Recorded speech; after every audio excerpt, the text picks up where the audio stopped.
الرجیم بسم اللہ الرحمن الرحیم الحمد للہ رب العالمین والحمد للہ الذی جعل لنا لسانا وشفتین وہدانا النجدین والحمد للہ الذی ہدانا لہذا وما كنا لنہتدی لولا ان ہدانا اللہ لقد جاءت رسل ربنا بالحق ثم الصلاة والسلام على سلسلة الأنبياء والمرسلين أولها آدم وآخرها خاتم وفي وسطها نوح وإبراهيم وإسماعيل وإسحاق ويعقوب ويوسف ويونس وداود وسليمان وموسى وعيسى لا سيما على أشرفهم وأفضلهم سيدنا ونبينا بالقاسم محمد اللهم صل على محمد وعلى أهل بيته الطيبين الطاهرين الذين أذهب الله عنهم الرجس وطهرهم تطهيرا اللهم صل على محمد واللعنة الدائمة الباقية على أعدائهم أجمعين من الآن إلى قيام يوم الدين أما بعد فقد قال الله سبحانه تبارك وتعالى في كتابه المبين وهو أصدق الصادقين وقوله الحق بسم الله الرحمن الرحيم يا أيتها النفس المطمئنة ارجعي إلى ربك راضية مرضية فادخلی فی عبادی وادخلی جنتی. صلوات پڑھیں آپ.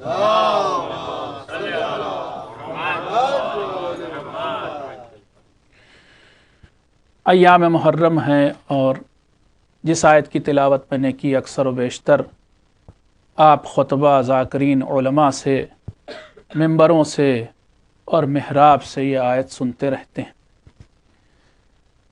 اور آپ نے اس کی شان نزول کے بارے میں بھی بہت سے اقوال سنے اور پڑھے ہوں گے. ایک شان نزول جو بیان کی جاتی ہے، شان نزول نہ کہوں بلکہ کربلا تک آتے آتے ایک وہ بھی موقع تھا کہ جب ایسی ایک ندا آئی تھی، اور وہ ندا کب تھی؟ عصر عاشور آئی تھی، جس وقت امام حسین علیہ السلام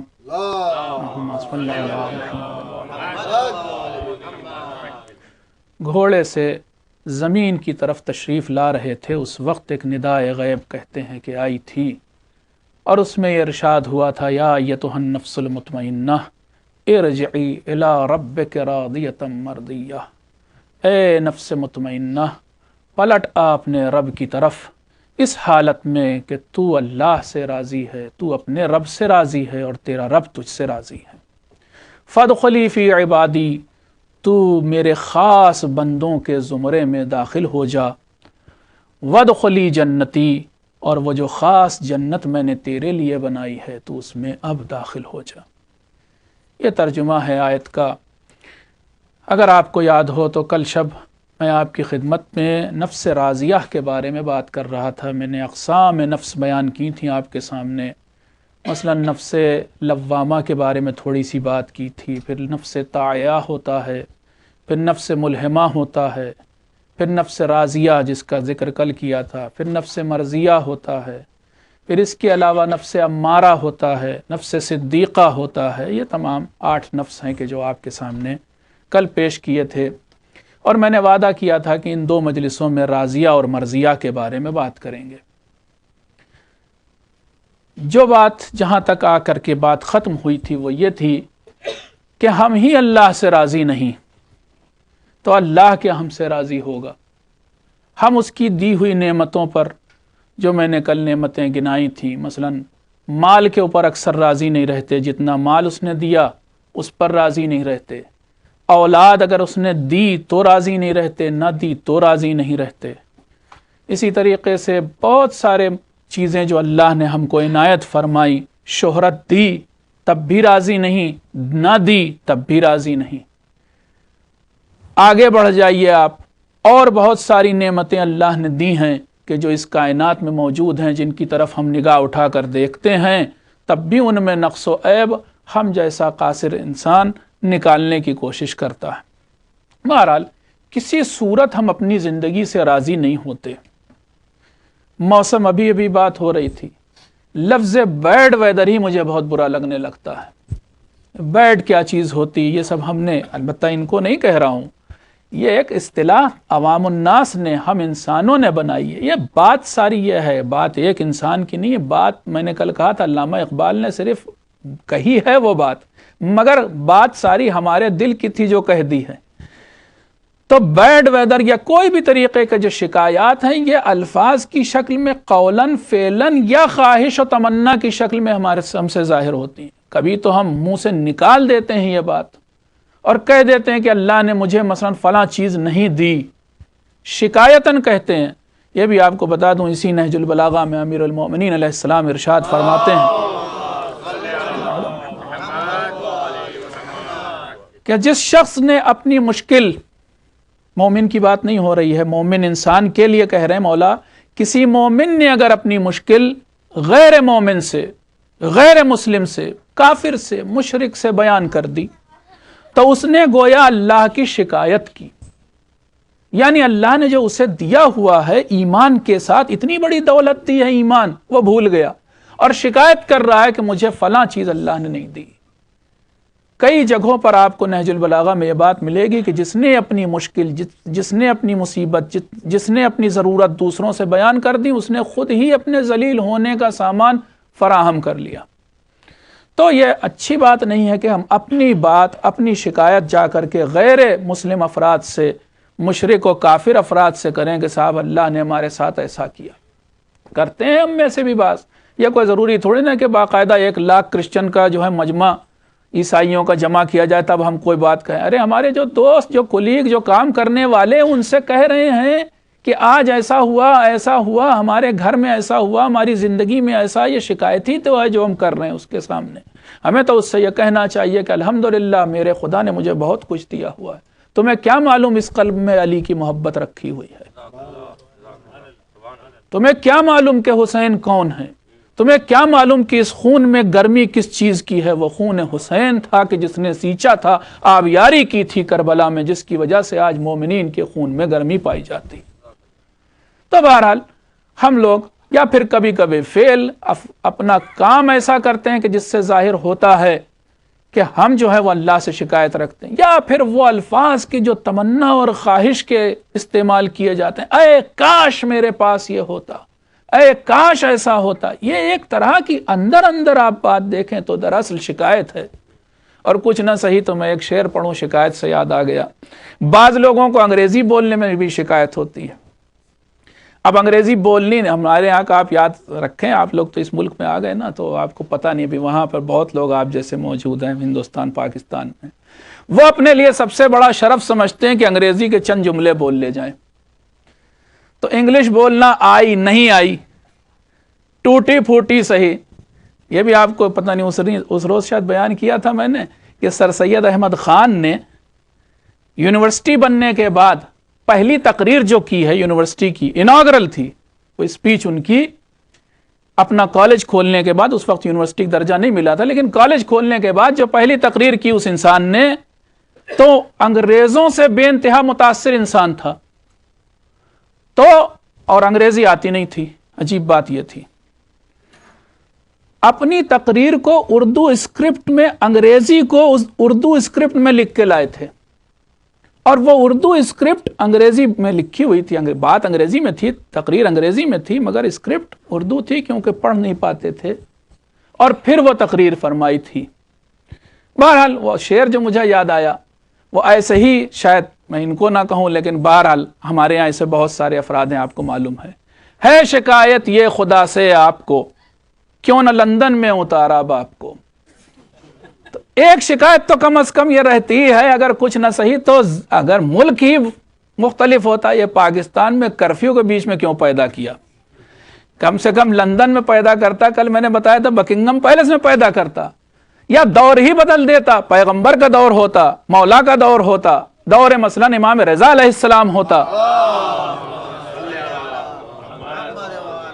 اس اعتبار سے آپ کو پتہ نہیں، میری تو بہت سے لوگوں سے بات ہوئی، وہ کہتے ہیں کہ صاحب یہ کیا بات ہوئی کہ ہم لوگ تو غیبت امام کے زمانے میں پیدا ہوئے، اللہ نے ہمارے ساتھ، اعوذ باللہ یہ لفظ نہیں، لیکن اندر اندر بات ساری یہ ہے کہ اللہ نے ہمارے ساتھ انصاف نہیں کیا، استغفر اللہ، نعوذ باللہ، ہم کو سب سے آخری زمانے میں 2013 میں ڈال دیا لا کے۔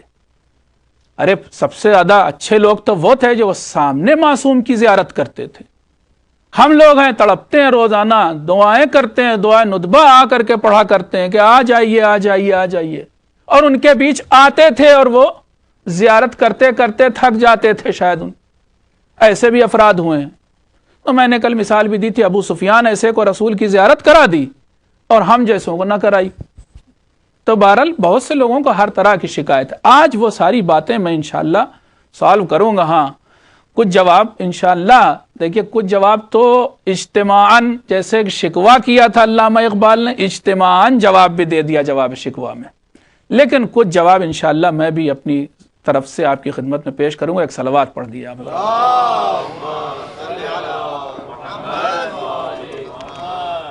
جلدی جلدی اپنی آج بات زیادہ کہنی مجھے، اس لیے یہ تھوڑا سا سامنے پوائنٹس لکھ لیے۔ دیکھیے ایک چیز سب سے پہلا اعتراض اور شکایت یہ ہوتی، کل ملا کے بات سمیٹ رہے ہیں، یہ اونچ نیچ کیوں پائی جاتی ہے سماج میں؟ یا کیوں کوئی ایک امیر ہے یا کیوں کوئی ایک بہت غریب ہے؟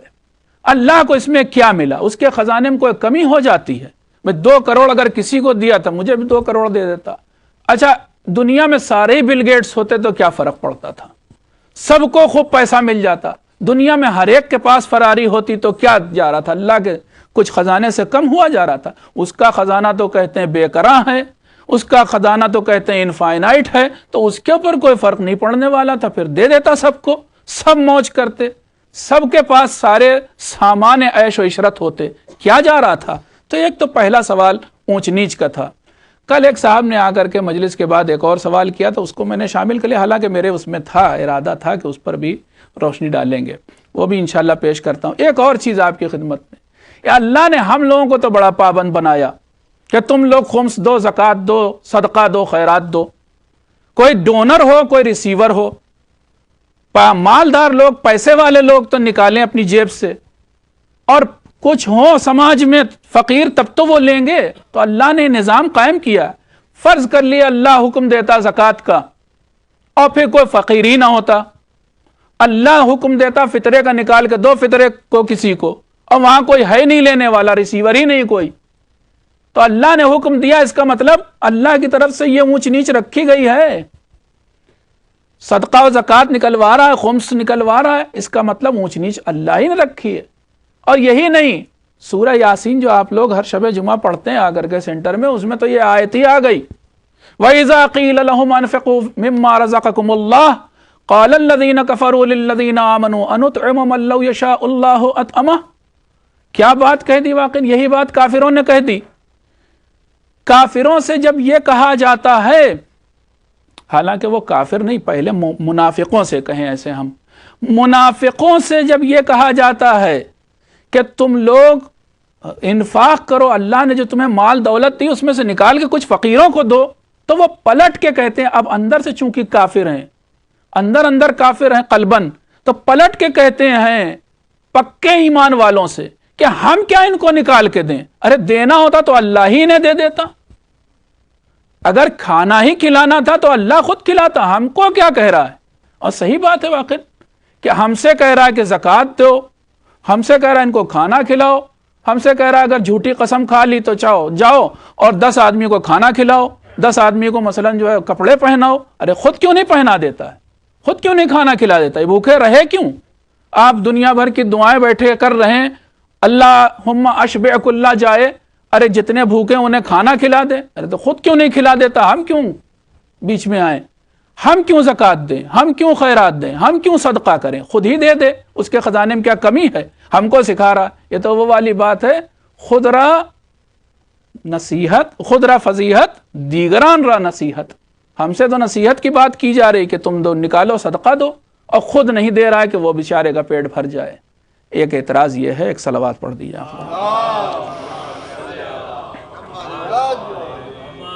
ایک اعتراض اور، یہ صاحب یہ بات صحیح ہے، کل ہم نے کہی بھی تھی یہ بات، کہ ہم لوگ ہمیشہ سے اقلیت میں رہے، حق والے خاص طور سے مومنین، خاص طور سے محبان اہل بیت ہمیشہ سے اقلیت میں، ہمیشہ سے مائنورٹی میں، ہمیشہ سے پستے دبے کچلے مارے کوٹے چلے آ رہے ہیں، ہمارے اوپر ہمیشہ سے ظلم ہوتا چلا آ رہا ہے۔ یہ کیا بات ہوئی؟ کبھی تو ہمارا وہ دور ہوتا کہ جس میں ہم بھی اکثریت میں ہوتے، ہمارے پاس بھی زبردست حکومت ہوتی، ہم بھی دوسروں سے بدلہ لے کے کوچ دیتے، انہیں دبا دیتے، کچھ ایسا کرتے۔ یہ کیا بات ہوئی؟ ہمیشہ حکومت ان کے ہاتھ میں رہے، ہمیشہ دولت ان کے ہاتھ میں رہے۔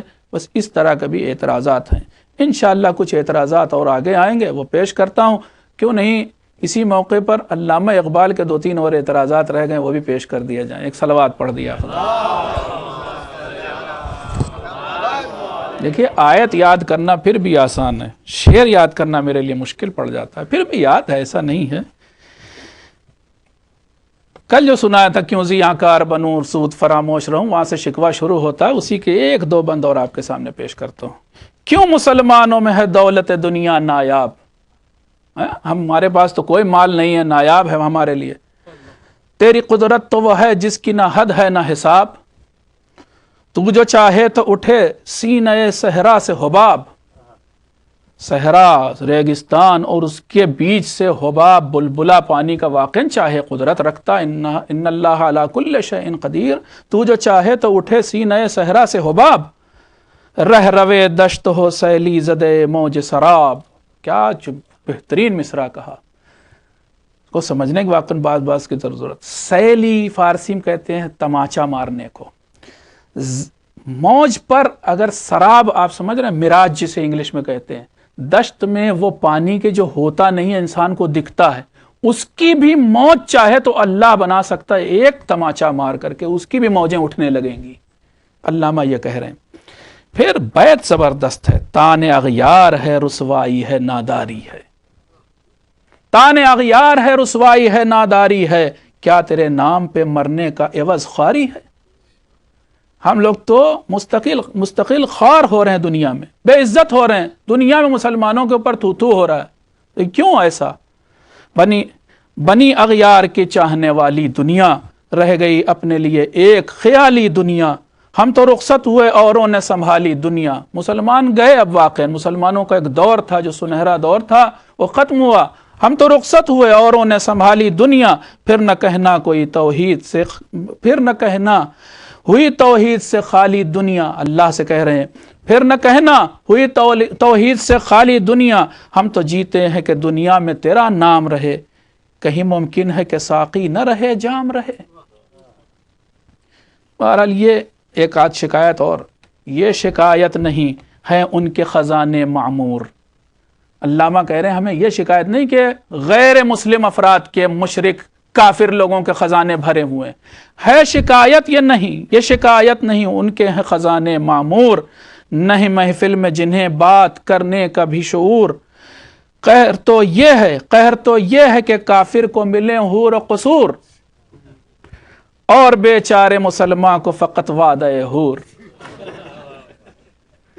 اس دنیا میں ہی ان کو حوریں دے دی ہیں، بس زیادہ میں روشنی نہیں ڈالوں گا، نہیں تو مجلس کہیں اور چلی جائے گی۔ اس دنیا میں ہی قصر پائے ہوئے ہیں، پہلے سے مینشنز ولا غیر مسلم پائے ہوئے ہیں، لیکن ہم سے جب کوئی نیک کام کرو، جا کر کے اس تپتی ہوئی دھوپ میں ننگے پیر ننگے سر جا کر کے مکے میں حج کرو، کعبے کے چاروں طرف 7 چکر لگاؤ، منا جاؤ، عرفات جاؤ، یہاں جاؤ وہاں جاؤ، اور اس کے بعد آخر میں ساری حوریں وہیں ملنے والی ہیں۔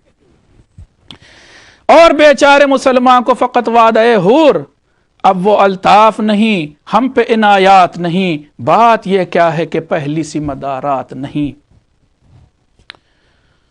ہم تو جیتے تھے تو جنگوں میں مصیبت کے لیے، سارا ہم سے کام لے لیا، جنگوں میں مصیبت میں ڈال دیا۔ ہم تو جیتے تھے تو جنگوں میں مصیبت کے لیے، اور مرتے تھے تیرے نام کی عظمت کے لیے، تھی نہ کچھ تیغ زنی اپنی حکومت کے لیے، سربکف پھرتے تھے دہر میں دولت کے لیے، قوم اپنی جو زر و مال جہاں پر مرتی، بت فروشی کے عوض بت شکنی کیوں کرتی۔ صفحہ دہر سے باطل کو مٹایا ہم نے، اب دیکھیں وہی احسان جتایا ہم نے، صفحہ دہر سے باطل کو مٹایا ہم مسلمانوں نے، صفحہ دہر سے باطل کو مٹایا ہم نے، نوع انسان کو غلامی سے چھڑایا ہم نے، تیرے کعبے کو جبینوں سے بسایا ہم نے۔ کعبے کے سامنے واقعاً دیکھیں آپ، بہت بڑا واقعاً کرشمہ تھا پیغمبر کا، کہ جہاں بت رہتے تھے، جہاں پر ایک وہ تصور پایا جاتا تھا مجسم خدا کا، وہاں پر لا کر پیغمبر نے ان مسلمانوں کو، لاکھوں اب تو کروڑوں کہیں، کروڑوں مسلمانوں کی جبینیں جھکوا دی پیغمبر نے۔ تیرے کعبے کو جبینوں سے بسایا ہم نے، تیرے قرآن کو سینوں سے لگایا ہم نے، پھر بھی ہم سے یہ گلہ ہے کہ وفادار نہیں، ہم وفادار نہیں تو بھی تو دلدار نہیں۔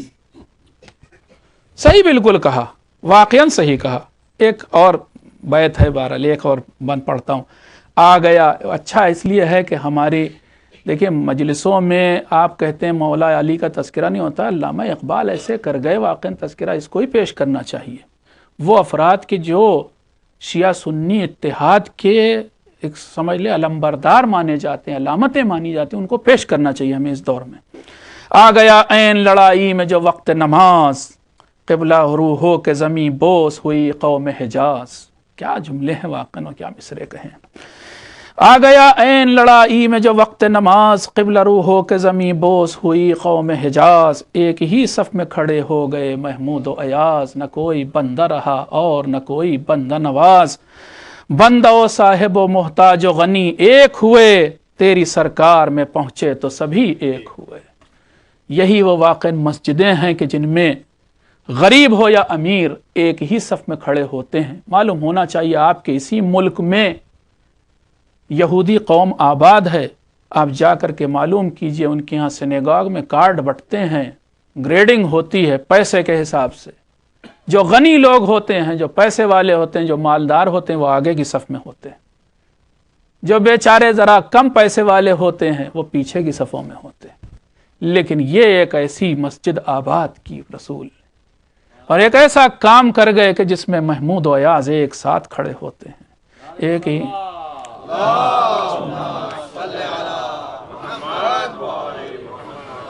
پھر علامہ ایک اور شکوہ کرتے ہوئے کہنا، تو ہی کہہ دے کہ اکھاڑا در خیبر کس نے، شہر قیصر کا جو تھا اس کو کیا سر کس نے، توڑے مخلوق خداؤں کے پیکر کس نے، کاٹ کر رکھ دیے کفار کے لشکر کس نے ٹھنڈا کیا آتش کدے ایراں کو، کس نے پھر زندہ کیا تذکرہ یزداں کو۔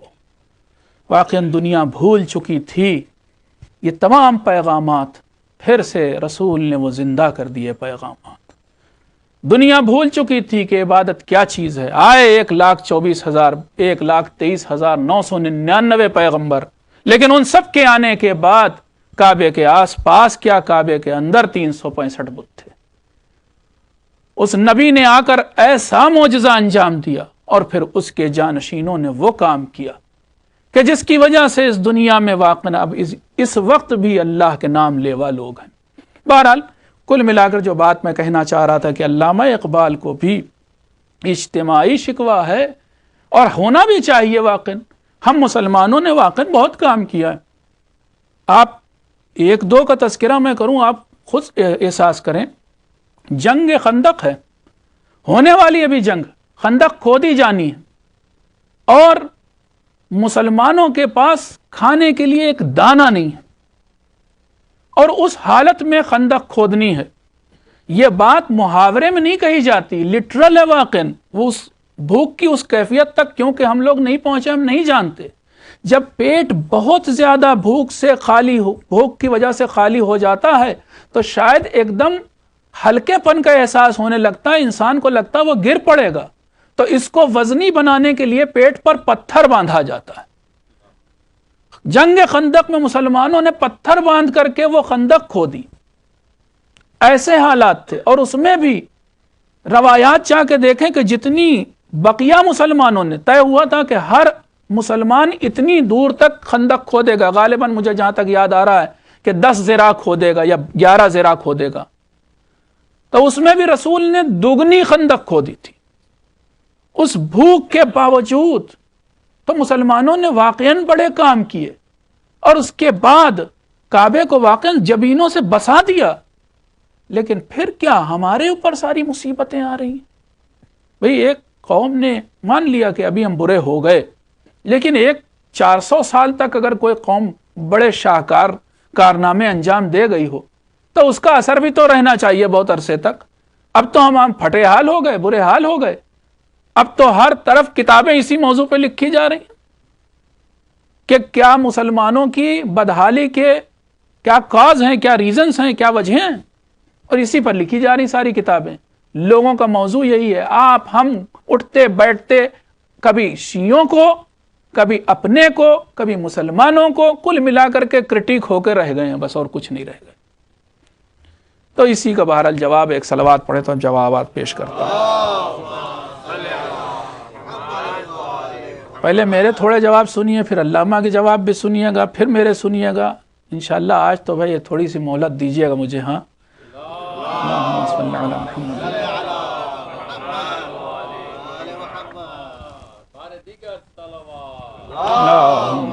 علی محمد۔ ڈائلس میں ایک آسانی یہ رہتی کہ ہم آپ کو پہچانتے ہیں، آپ مجھے پہچانتے ہیں۔ یہ دقت نہیں ہوتی کہ مثلا بڑا فارمل ہو کر کے، نہیں، بہت میں انفارمل بھی کبھی کبھی بات کرتا ہوں آپ سے، اور اپنا پن ہے اس لیے ایسا کرتا ہوں۔ بہرحال آئیے میں مثالیں پہلے دینا شروع کروں۔ پہلے یہ بات سمجھ لیجئے، دماغ میں رکھیے کہ یہ دنیا، یہ کائنات چند اصولوں پر ٹھہری ہوئی ہے، اور اگر اصول نہ بنائے جائیں تو جو خدا اصول نہ بنائے وہ غیر عادل ہوگا، ظالم ہوگا۔ انصاف مزاج انسان بھی اصول بناتا ہے، اس نے کچھ اصول بنائے ہیں، ان اصولوں کو وہ توڑنا نہیں چاہتا، اور اگر توڑ دے تو آپ کے لیے مصیبت کھڑی ہو جائے گی۔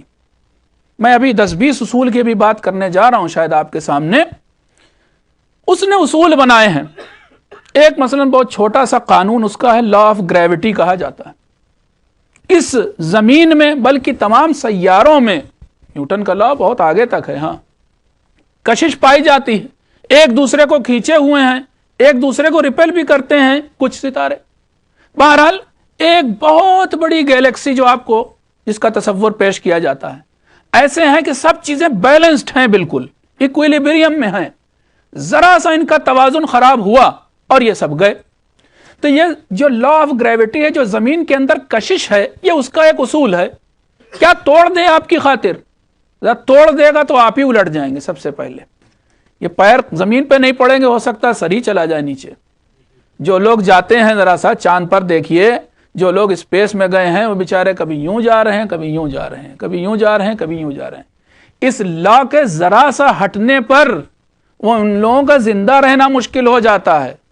آپ ہی ایسے لوگ کچھ مجھے ایسے سینٹرز پر لے گئے، دکھایا ہے کہ جو لوگ اسپیس میں جانے لگتے ہیں کتنے مہینے بلکہ کئی سال پریکٹس کرتے ہیں، ورنہ ان کا بلڈ پریشر ہی بدل جاتا ہے، ہر چیز بدل جاتی۔ تو وہ بہت سارے کام انجام دینے کے لیے پریکٹس کرتے ہیں۔ اللہ اس لا کو صرف ہٹا دیتا تب کیا ہوتا؟ ذرا سا کبھی سوچئے گا اس بارے میں۔ صرف آپ سیب کا نیچے گرنا نہ دیکھیے، بہت ساری چیزیں نیچے گرتی تب بڑے کام کی ہوتی ہیں۔ اوپر شاور جو صبح صبح آپ آن کرتے ہیں، وہ پانی نیچے نہ آتا، اب یوں یوں یوں لہراتے رہتے اس کے نیچے، پکڑنے کی کوشش کرتے، پانی نہ ہاتھ آتا۔ ایک اور لا اس نے ایک بنایا کہ پانی جو ہے وہ ہائر لیول سے نیچے لوور لیول کی طرف فلو کرتا ہے۔ اس لا کو توڑ دیا جائے بس تھوڑی دیر کے لیے، بتائیے کیا مصیبت آ جائے گی؟ پہاڑوں سے پانی بہ کے نیچے آئے گا نہیں، دریا ہی نہیں بہیں گے۔ جاؤ، پہلا کام تو یہی ہو جائے گا۔ واٹر سپلائی ساری بند گھروں کی، جتنے طریقے آپ سوچ سکتے ہیں، یہ آنسو نیچے نہیں آئے، اوپر چلے جائیں، کچھ بھی ہونے لگ جائے، یہ ہائر لیول سے لوور لیول پر آنا سوچئے گا۔ بس میں بس اتنا ہی کہہ رہا ہوں، ہر چیز پہ اپلائی کیجیے گا، جہاں جہاں لیکوڈز اوپر سے نیچے آتے ہیں پھر کیا ہوگا۔ ایک اور لا اس نے بنایا ہے کہ ہیٹ فلو کرتی ہے ہائر ٹیمپریچر سے لوور ٹیمپریچر سے ہائر کی طرف، ایک فلو ہے اس کا بنا ہوا۔ یہ بھی قانون توڑ دیا جائے۔ آپ جو بڑے آرام سے اپنی گاڑی کی ہیٹ آن کر لیتے ہیں، وہ آنے لگتی ہیٹ، وہ ایسا نہ ہو تو کیا کریں گے آپ؟ اندر ٹھنڈا ہے تب تو وہ ادھر سے آ رہی، ہائر ٹیمپریچر سے لوور کی طرف فلو کر رہی ہے، وہ نہیں آئے گی۔ بہت سارے کام رکھے رہیں گے پتیلی کو چولہے کے اوپر، کبھی گرمی نہ ہوئے گی۔ بدل گیا لا، توڑ دیا اس نے آپ کے لیے، تو ہوگا کیا؟ اندھیر ہو جائے گا۔ اسی طرح کا ایک لا آپ کو بتاتا ہوں کہ لائٹ سیدھی راہ پہ میں تھوڑا سا فزکس کا بھی اسٹوڈنٹ رہا ہوں اس لیے ساری باتیں پیش کر رہا ہوں. لائٹ کا سیدھی راہ پر چلتی ہے, اسٹریٹ پاتھ پر ہمیشہ. اگر یہ لائٹ سیدھی نہ چلے آپ کو دکھنا بند ہو جائے گا. ہیڈ لائٹ گاڑی کی آن کریں گے, یوں ہونے لگے تو کیا ہونے لگے گا, ذرا سے بات کریں, سوچیں کبھی. یہ اس کے کچھ لاز ہیں کہ جو اس نے بنائے ہوئے ہیں. ابھی انہی کے بدولت میں انہی کو بنیاد بنا کے جواب دینے جا رہا ہوں. ایک اور لا ہے مثلا اس کا سرفیس ٹینشن کا. آپ قطرے کو گراتے ہیں, دیکھیے گول بن جاتا ہے. اگر اس سرفیس ٹینشن کے لا کو وہ توڑ دے تو مصیبت ہو جائے گی. صحیح بتا رہے ہیں, کوئی چیز قطرے کے فارم میں نہیں آئے گی. اور یہ بھی بتا دیں, ہم تو اقبال مظاہر صاحب کیا ٹھہرے ہوئے ہیں, یہ کپڑے دھلنا بند ہو جائیں گے. آپ کو معلوم ہے یہ ڈٹرجنٹ کا کیا کام کرتا ہے, یہ سرفیس ٹینشن کو کم کرتا ہے. تو وہ فلوئڈ جو پانی ہے وہ ریشے ریشے میں کپڑے کے گھس جاتا ہے. اگر ڈٹرجنٹ نہیں ڈالتے تو صاف نہیں ہوتا, کیونکہ وہ سرفیس ٹینشن کی وجہ سے رکا ہوا, جا ہی نہیں رہا اندر. جیسے ہی آپ اسے ختم کریں گے فوراً پانی اندر چلا جائے گا, کپڑا دھوئے گا اور پھر آپ جیسے مرضی سے آپ کے چل رہا کام نکل جائے گا پانی.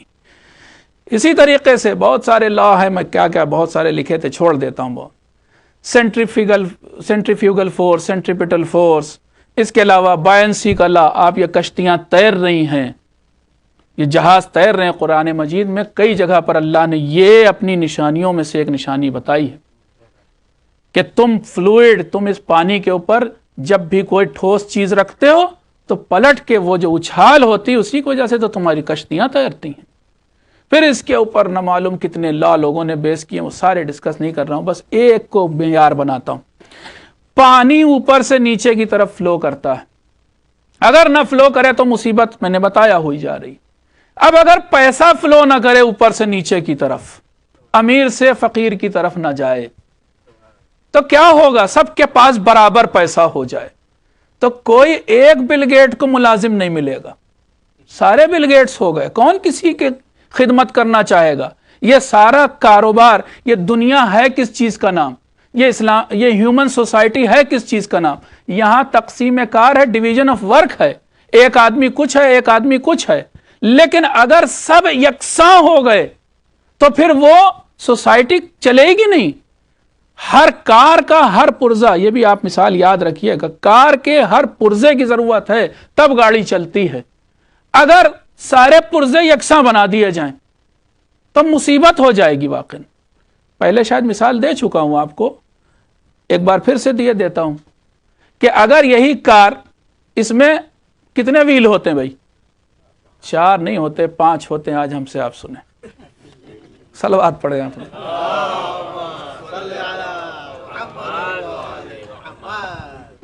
4 ویل نہیں ہوتے, 5 ہوتے ہیں. ایک کا نام ہوتا ہے اسٹیئرنگ ویل, سمجھ رہے ہیں آپ؟ 4 تو وہ ٹائر ہیں. اگر آپ یہ کہہ رہے ہیں کہ سب یکساں ہوں, کل وہ ایک اعتراض یہ بھی تھا کہ ہم کو کیوں نہیں امام بنا دیا, ہم کو کیوں نہیں رسول بنا دیا, ہم نے کون سی غلطی کی تھی؟ تو اس کا بھی جواب یہیں آیا جاتا ہے, سب کو یکساں بنا دے تو کوئی لیڈر کوئی فالوور نہ رہے, سب ایک طرح کے ہو گئے. لیڈر اور فالوور کا مطلب تو اونچ نیچ ہو گیا نا. پھر وہ لا توڑے, جیسے پانی والا لا توڑ رہا ہے آپ کے لیے, ویسے یہ والا بھی توڑ دے. اسی طرح سے کار کے سلسلے میں چلیے چھوڑ دیا اللہ نے, نعوذ باللہ, تھوڑی دیر کے لیے فرض کر لیتے ہیں اس نے تو بڑا ظلم کیا ہمارے اور آپ کے ساتھ, اور اس نے جو ہے اونچ نیچ رکھی, کسی کو امیر بنایا, کسی کو غریب بنایا, کسی کو صحت مند بنایا, کسی کو مریض بنایا. سب یکساں ہوتے تو اچھا ہوتا. آپ نے سجیشن دیا, آپ تو بڑا عدل کرنے والے انسان ہیں, ایک ایسی کار بنائیے کہ جس میں اسٹیئرنگ ویل کی جگہ ٹائر لیے بیٹھے رہیے. بھئی اس ٹائر کو شکایت ہے کہ ہم کو تو تم زمین پر رگڑتے ہو, نجاست میں لے جاتے ہو, گندگی میں لے جاتے ہو, ادھر لے جاتے ہو, کیچڑ میں ڈال دیتے ہو. ویل تو ویل ہے, جیسے تم اپنی گود میں لیے اسٹیئرنگ ویل کو بیٹھے ہوئے ہو. ہم نے کون سی غلطی کی ہے؟ ہم کو بھی اسٹیئرنگ ویل بنا دو. تو 5 اسٹیئرنگ ویل سے کار نہیں چلنے والی تھی, 4 ٹائر ہوں گے, ایک اسٹیئرنگ ویل ہوگا تب چلے گی. تو اسی طرح سے یہ دنیا, اس دنیا کا کاروبار تبھی چل سکتا تھا کہ جب اونچ نیچ رکھی جائے. نہج البلاغہ میں امیر المومنین علیہ السلام یہی بات فرماتے ہیں کہ اس دنیا میں واقعاً اللہ نے ایسا رکھا ہے کسی کو غریب بنایا ہے، کسی کو امیر بنایا ہے، کسی کو سفید بنایا ہے، کسی کو کالا بنایا ہے، کسی کو مرد بنایا، کسی کو عورت بنایا. اگر یہ سب نہ ہو تو اس دنیا کا کاروبار ختم ہو جائے گا. سب یکساں مونوٹونس دنیا. میں ابھی فرض کرتا چلا جاتا ہوں، دیکھیے ابھی کیا حال ہوگا. سب سے بری چیز دنیا میں کیا کائنات میں مانی جاتی؟ بیچارے ابتر چیز کہوں، جمادات ہیں جن کے پاس روح بھی نہیں، نہ چل سکتے، نہ پھر سکتے، نہ عقل رکھتے. یہ پہاڑ، یہ پتھر، یہ ریگ، یہ ریت، ان سب کو ایک دن شکایت ہوئی کہ یا اللہ ہم نے کون سی ایسی غلطی کی، کیوں نہیں ہمیں انسان کی طرح بنا دیا؟ اچھا کچھ نہ صحیح تو ہمیں کم سے کم پیڑوں جیسا بناتا کہ کم سے کم ان میں گروتھ ہوتی، وہ بڑھتے ہیں. پھر ان کو مان لیجئے فرض کر لیا اللہ نے انہیں پیڑ بنا دیا. اچھا بھائی ٹھیک ہے چلو. کچھ عرصے بعد ان پیڑوں کو شکایت ہو گئی ہم نے کون سی غلطی کی ہے، ہمیں بڑھتے ہیں مگر کیا بات ہے ہم چلتے پھرتے نہیں ہیں. تو پھر ان پیڑوں کو اللہ نے پھر جانور بنا دیا کہ چلو بھائی چلو پھرو بھی، گروتھ بھی ہوگی، چلتے پھرتے بھی رہو گے. پھر سارے جانوروں نے کہا کہ یا اللہ ہم نے کون سی غلطی کی تھی، انسان سے ہم کیا کم ہیں، بس ایک بول ہی تو نہیں پاتے. کہا ٹھیک ہے بھائی تم سب کے سب انسان بن جاؤ. لو سارے جانور انسان بن گئے. پھر ہم انسانوں کو اعتراض ہو گیا کہ کیوں کسی کو نبی، کسی کو امام، کسی کو کچھ بنایا، سب کو یکساں کیوں نہیں بنا دیا؟ اب سب کو بنا دیا کیا؟ رسول. تو پھر رسول کہاں کہا جائے گا؟ رسول تو کسی کے لیے پیغام لے کے آتا ہے. تو پھر ایک مونوٹونس دنیا ہوتی، یہ آسمان بھی نیلا نہیں ہوتا، یہ زمین بھی مٹمیلی نہیں ہوتی. پھر ایک ہی دنیا میں رنگ ہوتا، پھر ایک ہی دنیا میں مخلوق ہوتی، پھر ایک ہی دنیا میں مزہ ہوتا. یہ جو آپ کھٹے میٹھے مزے لیتے ہیں یہ سارے سب چلے جاتے. پھر یہ جو تھوڑی دیر پہلے آپ نے ایک کولڈ ڈرنک پی تھی، اس کے بعد ایک کافی پی تھی، سب ختم. ایک ٹیمپریچر، ہر چیز ایک. جب ایک ہوتا تو سوچئے ہوتا کیا اس دنیا کا؟ پھر یہ دنیا نہیں ہوتی، چونچوں کا مربع ہوتا. ایک صلوات پڑھیں یہاں پدرا.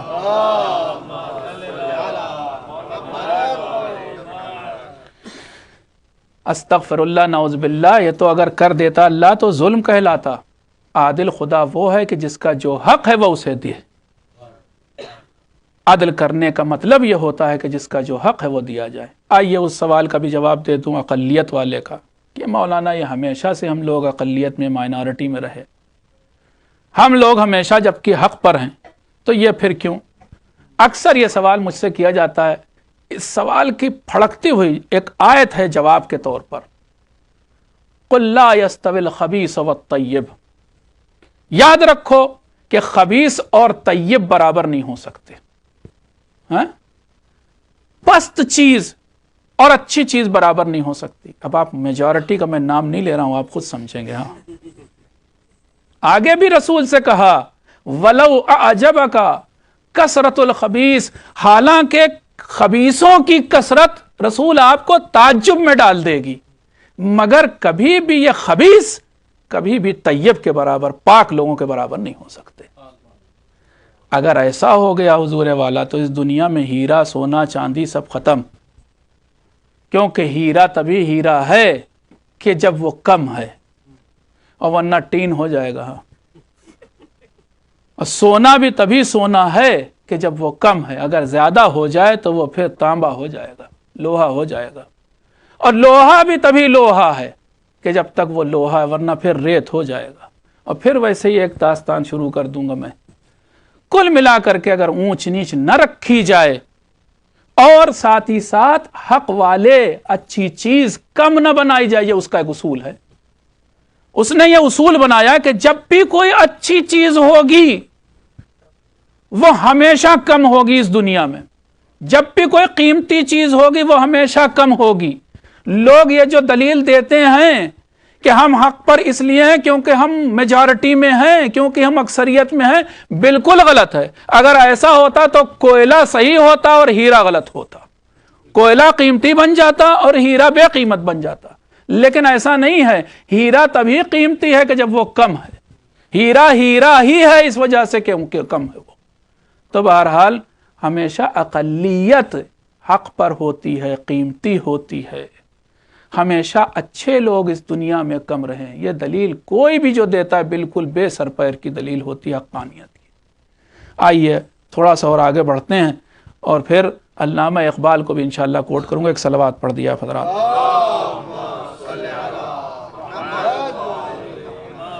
ایک آیت قرآن کی پڑھ دیتا ہوں پہلے، پھر علامہ کا قول. یہ جو ہم لوگ آیت سورہ عنکبوت کی پڑھتے ہیں، شبہ قدر میں سورہ عنکبوت پڑھا جاتا ہے، یہیں سے شروع ہوتا ہے. دوسری ہی آیت ہے اس کی، احسب الناس ان یترکوا ان یقولوا آمنا وہم لا یفتنون.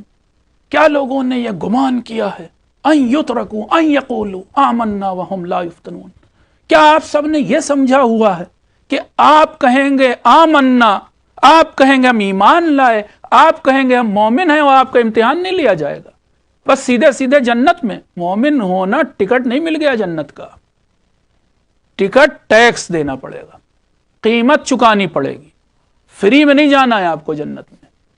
احسب الناس ان یترکوا ان یقولوا آمنا وہم لا یفتنون، لوگوں نے کیا یہ سمجھا ہے؟ اور یہ ان لوگوں کے لیے بھی جواب ہے. دیکھیے ہمارے بیک گراؤنڈ میں وہ حالات ہیں کہ اس وقت دنیا میں ہر گوشے میں اہل بیت کے چاہنے والے مشکلات سے دوچار ہیں. میں تو بعض موقع پہ یہ سوچنے لگتا ہوں جیسے جیسے یہ ٹیمپریچر گھٹتا ہے، سردی بڑھتی ہے، ریفیوجی کیمپ مجھے یاد آنے لگتے ہیں. آپ کو کیا معلوم کہ وہاں کتنی ٹھنڈک پڑتی ہے؟ ان کے نیچے بچھانے کے لیے کچھ نہیں ہے اس وقت ان کے پاس، بے گھر ہو چکے، نہ معلوم کتنے مہینے یا سال ہو گئے اب تو. وہ بیچارے کس حالت میں، یا اور لوگ جو اپنے گھر سے نکلتے ہیں معلوم نہیں واپس آئیں گے یا نہیں آئیں گے. لیکن یہ سب ایسا نہیں ہے کہ ان کا اجر اور آپ کا اجر اور ہمارا اجر سب کا برابر ہے، نہ، یقیناً ان کا اجر بھی زیادہ ہے، وہ زیادہ ثواب کے حقدار ہیں. آپ چلتے ہوئے آئے اس گاڑی پہ بیٹھ کر کے، ہم آئے آپ کے ساتھ اور بیٹھ کر کے مجلس ہو گئی. ارے وہ جو ڈرتے ہوئے یوں دیکھتے آ رہے ہیں کہ کہیں بم نہ چل جائے، کہیں گولی نہ چل جائے، ان کا ثواب زیادہ ہے. اور یہ بھی آپ سمجھ لیں کہ کوئی ایسا راستہ نہیں بنایا اللہ نے، اصول بنایا اس نے کہ جنت میں جانا ہوگا تو پھر ایک خاص راستے سے گزر کے جانا ہوگا. یہ ہم آپ کو بتا دیں کہ آپ سے زیادہ پیارے تھے رسول اللہ کے، آپ سے زیادہ پیارے تھے امام حسین علیہ السلام. اگر ایسے ہی جنت مل رہی ہوتی نا تو وہ پہلے چلے جاتے ایسے ہی، لیکن ساری قربانیاں دینے کے بعد فادخلی فی عبادی وادخلی جنتی. ایسے نہیں جاؤ گے حسین، تمہارے لیے ایک درجہ رکھا ہے، لیکن وہ درجہ کب؟ لا تنالها الا بالشہادہ. خواب میں دیکھا تھا رسول کو امام حسین علیہ السلام نے، نانا کو خواب میں دیکھا. نانا کیا فرما رہے تھے؟ یا حسین ان لک درجۃ عند اللہ، اے حسین تمہارے لیے ایک خاص درجہ بنایا ہے اللہ نے، ایک خاص درجہ ہے جو کسی کو نہیں ملے گا. لیکن لا تنالها الا بالشہادہ، ہرگز اس تک نہیں پہنچ پاؤ گے جب تک کہ شہید نہ ہو جاؤ. حسین سر کٹے گا تب وہاں پہنچو گے.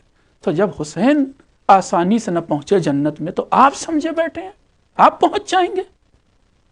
آیا تھا ایک شخص معصوم کی خدمت میں، اور یہ اس طرح کی روایات کئی جگہ پہ ملیں گی آپ کو. 8ویں امام کا غالباً دور تھا. اللہم صلی علی محمد. آیا، چاہنے والا ہے مولا کا، اور آ کر کے سلام کے بعد پوچھتے من انت، تم کون ہو؟ جواب دیا آپ کا شیعہ، شیعتوں کا، میں آپ کا شیعہ ہوں. تب جواب میں کہنا چاہیے تھا خیریت ہے، ٹھیک ہو نا؟ کہا فاستعد للبلاء جلبابا، تو پھر تیار ہو جاؤ مصیبتوں کے لیے. اور جلبابا کا لفظ استعمال کیا. جلبابا آپ کو بتائیں ہمارے ہندوستان پاکستان میں پرانے طریقے کا ایک برقع ہوتا تھا، وہ ہر طرف سے ڈھانکتا تھا. ابھی بھی آپ کو افغانستان میں دکھتا ہے، صرف 2 آنکھیں عورت کی دکھ رہی ہوتی ہیں، باقی ہر طرف سے. اس کو جلباب کہا جاتا ہے. بلاؤں سے ڈھانک دیے جاؤ گے مصیبتوں سے. اگر شیعہ بننا ہے تو پھر اس قیمت پہ بننا پڑے گا. پھر یہ کوئی شارٹ کٹ میتھڈ یہاں نہیں موجود ہے، یہ اللہ کا ایک اصول ہے، اس نے بنایا ہے اور وہ چاہتا بھی ہے اور صحیح بھی ہے اصول کہ کچھ کام کر کے جانا چاہیے. ایسے تھوڑے نا کہ بغیر کسی قربانی کے سیدھے جنت، ایسا کوئی اصول اللہ نے نہیں بنایا. آئیے میں چند کلمات جیسا میں نے وعدہ کیا تھا آپ کے سامنے علامہ اقبال کے بھی پیش کرتا ہوں، اور بھی جوابات میں جلدی جلدی پھر دے دوں گا آپ کو. جواب شکوہ واقع پہنچی علامہ اقبال کی شکوے کی آواز. حالانکہ آپ کا سنا ہوا، لیکن پھر بھی بعض چیزیں واقعی دہرائی جائیں بڑی اچھی لگتی. دل سے جو بات نکلتی ہے اثر رکھتی ہے، پر نہیں طاقت پرواز مگر رکھتی ہے، قدسی الاصل ہے رفعت پہ نظر رکھتی ہے. ہاں یہ بات دیکھیں، بہت اچھی بات کہی. یہ جو شکایت ہے قدسی الاصل ہے، یہ شکایت پوری چیز نہیں ہے جو آپ کے دل میں آ رہی ہے. علامہ اقبال کے بقول یہ جو بات پیدا ہوئی کہ ہمارے ساتھ ایسا کیوں ہو رہا ہے، مسلمان کیوں بدحال ہیں، قدسی الاصل ہے، یہ اچھی بات ہے. رفعت پہ نظر رکھتی ہے، یہی بات تو اللہ تک پہنچے گی. خاک سے اٹھتی ہے گردوں پہ نظر رکھتی ہے. دل سے جو بات نکلتی ہے اثر رکھتی ہے، پر نہیں طاقت پرواز مگر رکھتی ہے. قدسی الاصل ہے رفعت پہ نظر رکھتی ہے، خاک سے اٹھتی ہے گردوں پہ نظر رکھتی ہے. اور عشق تھا فتنہ گر و سرکش و چالاک میرا، آسماں چیر گیا نالے بے باک میرا. اب یہ بات کہاں تک پہنچی اس شکایت کی، سنیں آپ. تھی فرشتوں کو بھی حیرت کہ یہ آواز ہے کیا، عرش والوں پہ بھی کھلتا نہیں یہ راز ہے کیا. تاثر عرش بھی انسان کی تگ و داز ہے کیا، کیا وہاں تک بھی انسان کی تگ و تاز ہو سکتی، وہاں تک بھی پہنچ سکتا ہے. آ گئی خاک کی چٹکی کو بھی پرواز ہے کیا، غافل آداب سے یہ سکان زمیں کیسے ہیں، شوخ و گستاخ یہ پستی کے مکھی کیسے ہیں. واقعاً گستاخی کی، لیکن یہ انسانی جذبہ ہے کہ جسے پیش کیا جا رہا ہے. انسانوں اور فرشتوں میں فرق بھی یہی ہے کہ فرشتے کوئی شکایت کرتے ملے آپ کو کہیں، لیکن انسان ہے بہرحال، ہمارے اندر نفس لوامہ ہے تو نفس امارہ بھی ڈالا گیا. اس قدر شوق کے اللہ سے بھی برہم ہیں، تھا جو مسجود ملائک یہ وہی آدم ہے. عالم کیف دانائے رموز کم ہے، ہاں مگر عجز کے اسرار سے نامحرم ہے. ناز ہے طاقت گفتار پہ انسانوں کو، بات کرنے کا سلیقہ نہیں انسانوں کو. ہاتھ بے زور ہیں، اب ساری بات آئی. ہاں اب سنیں آپ کیوں نہیں آپ ترقی کرتے. ہاتھ بے زور ہیں الہات سے دل خوگر ہیں، ہاتھوں میں طاقت نہیں، اٹھنے بیٹھنے کے لیے ہم تیار نہیں، محنت کرنے کے لیے تیار نہیں. ہاتھ بے زور ہیں الہات سے دل خوگر ہیں. دل میں اندر تو شرک بیٹھا ہے، بت پرستی ہے. وہی علامہ اقبال کا تجھے کیا ملے گا نماز میں، وہی والی بات ہے کہ تیرا دل تو ہے سنماش نہ، تجھے کیا ملے گا نماز میں. تو اندر تو ہم کافر ہیں، پورے طور پر مومن ہوئے کب، مسلمان ہوئے کب. امتی باعث سے، میں پھر سے پڑھتا ہوں اس بند کو، ہاتھ بے زور ہیں الہات سے دل خوگر ہیں، امتی باعث رسوائی یہ پیغمبر ہیں. ہائے ہائے، یہ بم یہ دھماکے رسوا کر رہے ہیں پیغمبر کو. امتی باعث رسوائی یہ پیغمبر ہیں، بت شکن اٹھ گئے باقی جو رہے بتگر ہیں. بت بنا رہے ہیں اب تو ہم. تھا براہیم پدر اور پسر آزر ہیں، بادہ آشام نئے بادہ نیا خم بھی نیا. بادہ آشام نئے بادہ نیا خم بھی نئے، حرم کعبہ نیا بت بھی نئے تم بھی نئے. تم کہاں وہ مسلمان ہو کہ جو یہ کرتے تھے. ایک صلوات پڑھ دیا حضرات.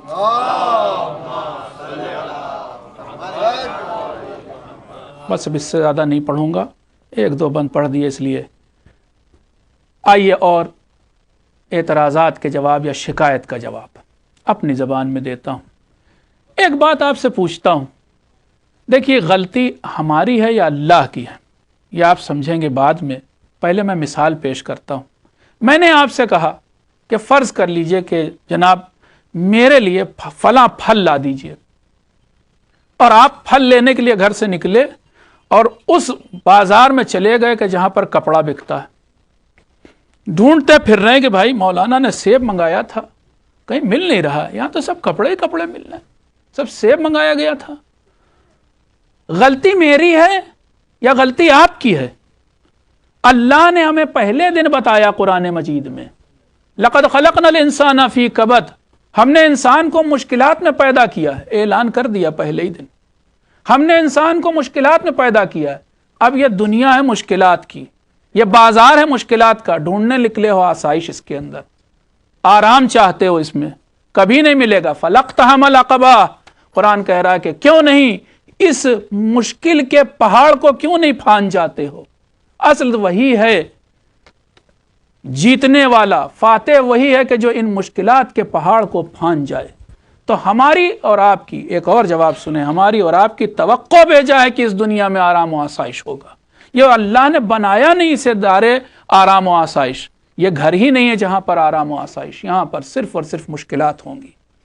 ایک اور جواب پیش کرتا ہوں، یہ بلائیں کبھی کبھی، یہ مصیبتیں کبھی کبھی ایک آنے والی بڑی مصیبت کے لیے الارم کا کام کرتی ہیں۔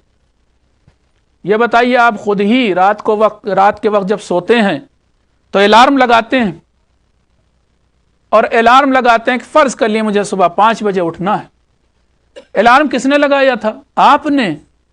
صبح جب 5 بجے یہ الارم بولا تو تھوڑی دیر کے لیے آپ کو کیسا لگا؟ بہت برا لگا، کم وقت اسی وقت بولنا تھا اسے۔ لگایا آپ نے، بول رہا، وہ تو بیچارہ جگا رہا ہے، اور آپ اسی کو کم وقت کہہ رہے ہیں ابھی بولنا تھا، ارے ایک ذرا 15 منٹ اور سو لینا، اب تو اچھی نیند آئی تھی، اب تو گہری نیند آئی تھی، اب آپ اسے کم وقت کہہ رہے ہیں، کوس رہے ہیں کہ کیا آپ نے ہے۔ اسی طرح سے یہ بلائیں دراصل الارم کا کام کر رہی ہیں، آپ کو ابھی لگ رہی ذرا سی بری، لیکن جب آپ اٹھ کھڑے ہوں گے، جاگیں گے، اور وہ کب ہوگا کہ ان اللہ یبعث من فی القبور، کہ جو لوگ قبر میں ہیں جب کھڑے ہو جائیں گے تب پتا چلے گا کہ جو الارم لگا ہوا تھا یہ بڑے کام کا تھا، اس نے ہمیں جگا دیا، اور کس دن کے لیے جگایا کہ جس دن حساب و کتاب ہونے والا۔ تو اس دن پتا چلے گا کہ ہمارے لیے بلائیں کتنی کام کی تھیں، یہ مصیبتیں کتنی کام کی تھیں، یہ مشکلات کتنی اچھی تھیں۔ اور بھی یاد رکھیں کہ یہ بلائیں، یہ مصیبتیں ہی ہوتی ہیں کہ جن میں انسان پرکھے جاتے ہیں، جانے جاتے ہیں۔ خود امام حسین علیہ السلام کا قول ہے، میں کہتا ہوں اس قول کو امام کے سنہرے حرفوں سے لکھنا چاہیے، کہیں دیوار پہ، ہر عزا خانے میں لکھ دینا چاہیے۔ واقعی فرماتے ہیں الناس عبید الدنیا، لوگ تو دنیا کے غلام ہیں، والدین لعق علی السنتہم، اور دین صرف ان کی زبان پر ہے، لقلق لسانی ہے، لپ سروس ہے، صرف برائے نام دین۔ یہ جو ہم لوگ بڑا نعرے لگا رہے ہیں کہ ہم ہی حسینی ہیں، ہم ہی علوی ہیں، ہم بڑے زور زور سے نعرے لگا رہے ہیں، دراصل صرف زبان تک ہے۔ فَإِذَا مُحِّسُوا بِالْبَلَاءِ، لیکن یہی انسان جب بلاؤں میں، مصیبتوں میں، پریشانیوں میں ڈالے جاتے ہیں، قلت دیانون، تو صرف اور صرف قلیل لوگ ہوتے ہیں کہ جو دیندار بنتے دکھائی دیتے ہیں، بہت کم تعداد ہوتی ہے کہ جو دیندار دکھائی دیتے ہیں، دیندار بن کے ابھرتے ہیں۔ آپ نے دیکھا نہیں، آپ تو آج کا رونا رو رہے ہیں، اس دور میں تو امام حسین علیہ السلام موجود تھے، 72 نکل کے آئے تھے بس پوری امت مسلمہ میں سے۔ کتنی تھی اس وقت امت مسلمہ؟ تعداد کیا تھی؟ ارے پیغمبر کے حج آخر میں کہتے ہیں 1 لاکھ حاجی تھے، یا 1 لاکھ سے بھی زیادہ حاجی، تو خود امت کتنی بڑی ہوگی۔ اور اس کے بعد اب پہلے خلافت میں، دوسری خلافت میں، تیسری خلافت میں ساری فتوحات ہو گئی، اور اب فتوحات ہونے کے بعد کہاں کہاں تک اسلام پہنچ گیا، ایران پہنچ گیا، اس طرف پہنچ گیا، یروشلم تک، اور وہاں سے وہاں تک آپ سوچیں، اس طرف نارتھ میں آذربائیجان سب فتح ہو چکا تھا، ساؤتھ میں جائیں آپ یمن تو پیغمبر کے زمانے میں سب طرف اسلام، سب طرف مسلمان، پھر پوری امت سے 72 آدمی۔ فَإِذَا مُحِّسُوا بِالْبَلَاءِ قَلَّتْ دَيَّانُونَ، امام ایک اصول بیان کر رہے ہیں، دراصل فرما رہے ہیں کہ جب بلاؤں میں پڑتے ہیں، جب امتحان لیا جاتا ہے تو پھر بہت کم ہوتے ہیں کہ جو دیندار بن کے ابھرتے ہیں۔ تو آپ توقع چھوڑ دیجیے کثرت کی، قلت کے لیے آپ سوچئے حسین کب سوچے بیٹھے تھے کہ ہماری طرف 30,000 ہوں گے، ادھر 72 ہوں گے؟ ایسا کبھی نہیں سوچا تھا امام کو، یہ زوم نہیں تھا، یہ غلط فہمی نہیں تھی کوئی۔ آگے چلتے ہیں، یہ بلائیں آپ یہ سمجھ لیے کہ جیسا ابھی میں نے عرض کیا تھا کہ اس دنیا میں مشکل تو اس دنیا میں آسانی، اس دنیا میں آسانی تو اس دنیا میں مشکل۔ ایک قانون بنایا اللہ نے، یہی قانون ہر جگہ ہر ایک کے لیے ہے، اس میں کوئی نہیں بچا، یہاں تک کہ کوئی نبی اور کوئی امام نہیں بچا۔ اگر یہاں آسائش کوئی پا جاتا تو وہاں اس کی دنیا مشکل ہو جاتی۔ اس لیے ہر نبی نے، ہر امام نے یہاں مشکل اور مصیبت اٹھائی تاکہ وہ دنیا اچھی رہے۔ یہ ویسی بات ہے کہ ہم کبھی محنت کے بغیر خود بھی راضی نہیں ہوتے. کوئی چیز ہمیں بغیر محنت کے دے دی جائے، کوئی ڈگری ہمیں تھما دی جائے کہ صاحب بغیر امتحان کے آپ پاس، تو وہ جعلی ڈگری کہی جائے گی نا. ہم جعلی کام اللہ سے کروانا چاہتے ہیں؟ نہیں، پہلے محنت کرو، پہلے مشقت کرو، پھر آسانیاں ہیں، پھر رزلٹ ہے. ایک صلوات پڑھیں آپ بتا.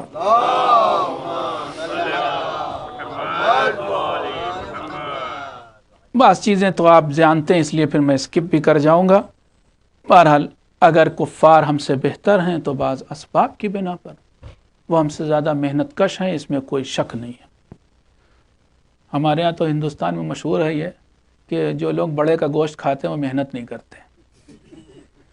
یہ مسلمان واقعاً ہم لوگ محنت نہیں کرتے ہیں جتنی محنت وہ لوگ کرتے ہیں، جتنی ایمانداری ان کے کام میں ہوتی. بزنس کرتے ہیں تو ایمانداری سے کرتے ہیں تو پھر کامیاب بھی ہوتے ہیں. پھر آپ ان کی ترقی پر حیرت کیوں کرتے ہیں؟ پھر وہی کامیاب بھی ہوں گے. اللہ نے یہ ایک اور اصول بنایا ہے کہ محنت کرو گے تو چاہے اس دنیا یا آخرت، پہلی چیز محنت ہے. اچھا، دوسری بات یہ بھی ہے کہ یہ آپ کو ایک مثال دیتا ہوں. یہ دنیا، آپ نے حدیث سنی ہوئی ہے، بس میں یہیں پر لا کے ختم بھی کرتا ہوں. یہ حدیث خوب سنی ہوئی ہے، الدنیا سجن المؤمن و جنت الکافر.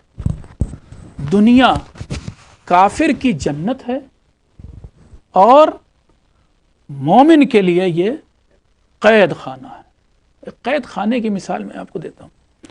کافر کے لیے واقعاً بڑی آسانی رہتی ہے، مومن اس میں بڑا انکمفرٹیبل رہتا بھی ہے. ایک کار ہو، مثلا 4 سیٹر 4 سیٹر کار ہو، اس میں جب تک 4 آدمی بیٹھے ہیں بڑے آرام سے چلیں گے، ہے نا. اس دنیا کے یہ بندے ہیں، اس کار کے بندے ہیں، اس کار کے اہل ہیں. لیکن اگر اس میں ہی 5واں آدمی سوار کر دیا جائے، اب یہ جو 5واں بیٹھا نا، یہ تو ٹیڑھا ہی ٹیڑھا بیٹھا رہے گا. اس کو اب یہ پہلے جب 4 بیٹھے ہوئے تھے تو اگر فرض کر لیے 12 گھنٹے کا راستہ تھا تو ان کے اوپر کوئی فرق نہیں پڑ رہا، 12 گھنٹے چلیں. اس یہ 5ویں والے کو بیچارے کو جو بیٹھ گیا اور جو بڑی مشکل سے ٹیڑھا ٹیڑھا بیٹھا ہوا ہے، وہ سوچ رہا کیسے راستہ ختم ہو جلدی سے. بس ایسا ہی کچھ ہے مومن. اس دنیا کے لیے بنا کب تھا؟ فٹ کہاں ہوا اس دنیا میں؟ پہلے دن کہہ دیا گیا کہ یہ تمہارے لیے جیل خانہ ہے، زندان ہے، اس کے اندر آؤ گے تو تمہیں یہی لگے گا کہ بس جلدی سے یہاں سے چلیں. آپ نے دیکھا نہیں شب عاشورہ؟ دیکھا نہیں کچھ ایسے افراد تھے کہ جو امام سے آ کر کے کہہ رہے تھے کہ محضر شہادت میں میرا نام ہے یا نہیں ہے. ہاں، ان کو کھل رہی تھی یہ دنیا، ان کے لیے مشکل تھا اس دنیا میں رہنا. وہ تو پھنسے ہوئے تھے، وہ تو ایک بے چین تھے، وہ تو بے قرار تھے. ان کا تو دم گھٹ رہا تھا اس دنیا میں. اس لیے وہ ہر ایک بڑھتا تھا اور ہر ایک پوچھتا تھا کہ میرا نام، میرا نام، میرا نام. امام سب کو خبر دے چکے تھے جنت کی، لیکن پھر بھی آپ دیکھیں صبح عاشورہ سب سے پہلے ہر آدمی کہتا میں جاؤں، میں جاؤں، میں جاؤں. میں ایک جملہ کہتا ہوں، ان کا اس دنیا میں رہنا کمال ہے، دنیا سے جانا کمال نہیں تھا ان کے لیے. کمال تو یہ تھا کہ وہ اس دنیا میں اتنی دیر ٹکے رہے. ان کو تو اس دنیا سے نہ معلوم کب چلے جانا چاہیے تھا. آپ نے دیکھا نہیں کہ علی جیسا بھی انسان بے چین تھا، بے قرار تھا. لکھا ہوا ہے کہ جب جنگوں میں لوگ شہید ہوتے تھے اور مولا متقیان شہید نہیں ہوتے تھے تو لوٹ کے آتے تھے تو حسرت بھرے انداز میں رسول اللہ سے پوچھتے تھے، یا رسول اللہ کیا میری بھی قسمت میں شہادت ہے؟ آخر میں ایک دن رسول خدا نے کہہ ہی دیا کہ ہاں علی، یہاں کا خون یہاں سے مل جائے گا، یہ داڑھی تمہاری اس پیشانی کے خون سے رنگ جائے گی. اس وقت علی کو سب سے زیادہ خوشی ہوئی تھی، پتہ ہے آپ کو؟ یہ جو فزت برب الکعبہ کہا تھا مولا نے، یہ اسی چیز کی بات کر رہے تھے. دنیا کھل رہی تھی اور اب میں وہ منزل آپ کے سامنے پیش کروں کہ جہاں پر 72 کو دنیا کھل رہی تھی. 72 کیا جملہ کہا. شب عاشور دیکھیے ہم آسانی سے پڑھ دیتے ہیں مصائب، آپ سن لیتے ہیں، بات ختم ہو جاتی ہے. لیکن سمجھیں تو کربلا والے کیا تھے. امیر المومنین کو خواہش شہادت تھی، تمنا شہادت تھی. شب عاشور لکھا ہے حالات میں کہ ایک بار جناب زینب کے خیمے میں امام حسین علیہ السلام تشریف لائے، اور انہوں نے جناب زینب نے امام سے پوچھا کہ بھیا آپ نے اپنے ان اصحاب کو آزما تو لیا ہے؟ فرمایا امام نے، جواب سننے لائق ہے، ہاں زینب میں نے انہیں آزما لیا، میں نے ان کا امتحان کر لیا. میں نے پایا کہ انہیں موت سے اتنی انسیت ہے، بلکہ اس سے زیادہ انسیت ہے جتنی ایک بچے کو اپنی ماں کی چھاتی سے ہوتی. یہ جملہ علی کا تھا، نہج البلاغہ میں موجود ہے. واللہ لبن ابی طالب آنس بالموت من الصدی من الطفل بصدی امہ. خدا کی قسم علی ابن ابی طالب کو موت سے اتنی زیادہ انسیت ہے، اس سے بھی زیادہ انسیت ہے جتنی ایک بچے کو اپنی ماں کی چھاتی سے ہوتی ہے. یہ جملہ علی کا تھا. امام حسین علیہ السلام شب عاشور اپنے اصحاب کے بارے میں کہہ رہے ہیں کہ یہ سب ایسے ہو گئے. اب کربلا میں 72 علی موجود ہیں، اب کربلا میں 72 حسین موجود ہیں. اب کربلا سجی ہوئی ہے ایسے لوگوں سے، ایسے چراغوں سے. بس عزیزوں، ان چراغوں کی قیمت اس دنیا نے نہیں جانی، قدر نہیں سمجھی. کیا تھے وہ ایسے تھے کہ جن کو حسین سلام کرتا تھا. ہاں، ان میں سے ایسے بھی تھے کہ جن کو حسین نے بلایا تھا اور وہ گرتے پڑتے حسین کی خدمت تک پہنچے تھے.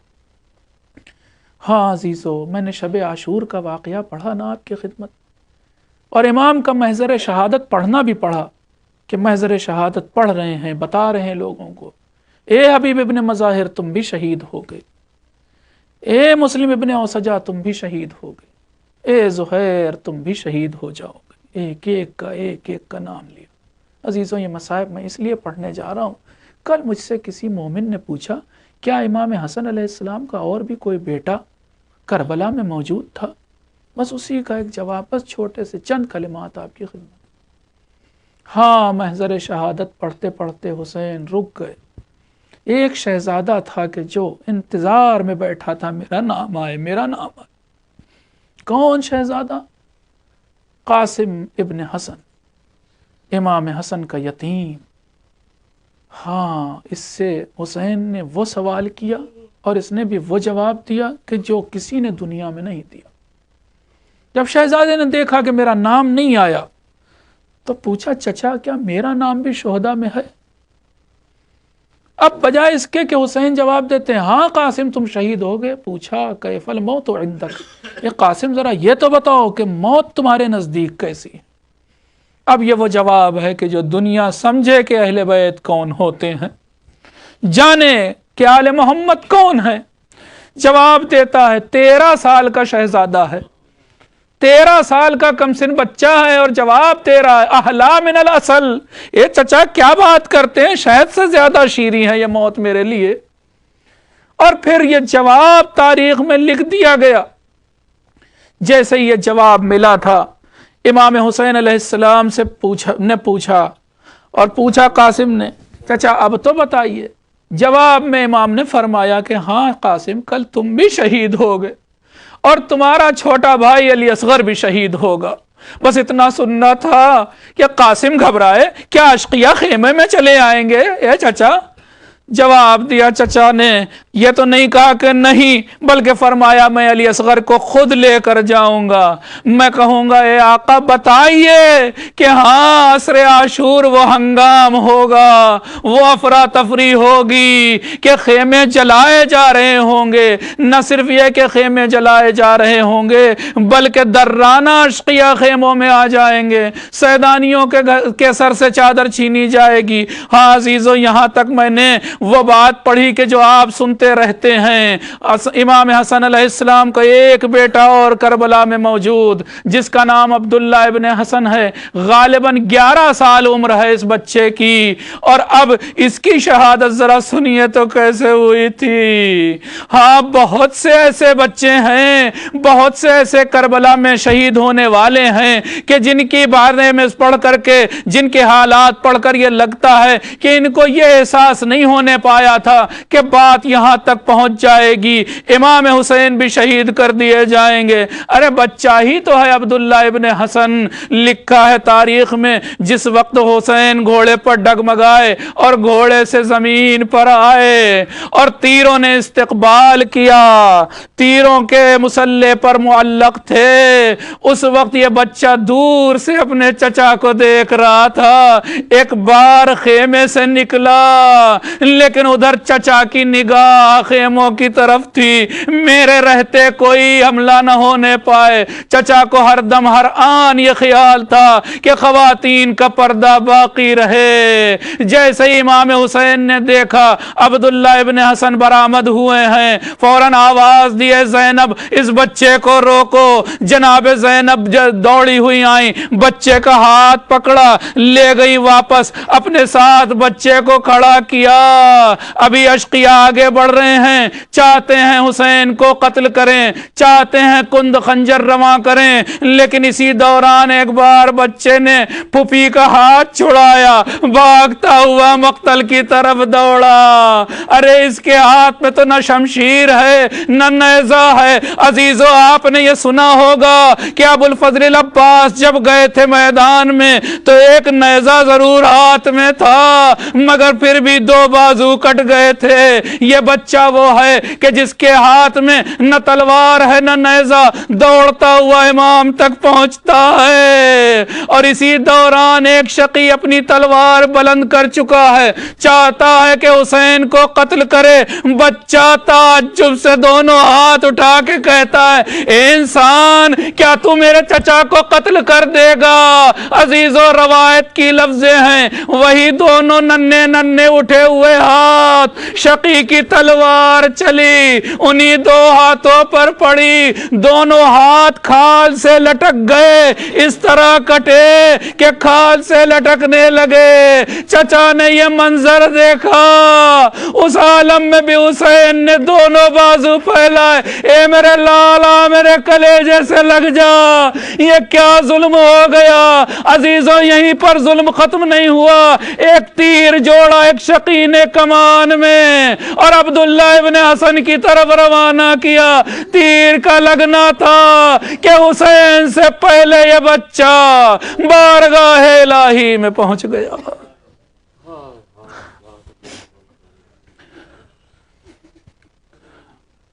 وَسَيَعْلَمُ الَّذِينَ ظَلَمُوا أَيَّ مُنْقَلِبٍ يَنْقَلِبُونَ إِنَّا لِلَّهِ وَإِنَّا إِلَيْهِ رَاجِعُونَ رِضًا بِقَضَائِهِ وَتَسْلِيمًا لِأَمْرِهِ اللهم اغفر للمؤمنين والمؤمنات والمسلمين والمسلمات الأحياء منهم والأموات تابع بيننا وبينهم بالخيرات إنك مجيب الدعوات إنك قاضي الحاجات إنك على كل شيء قدير۔ ماتم حسین، یا حسین۔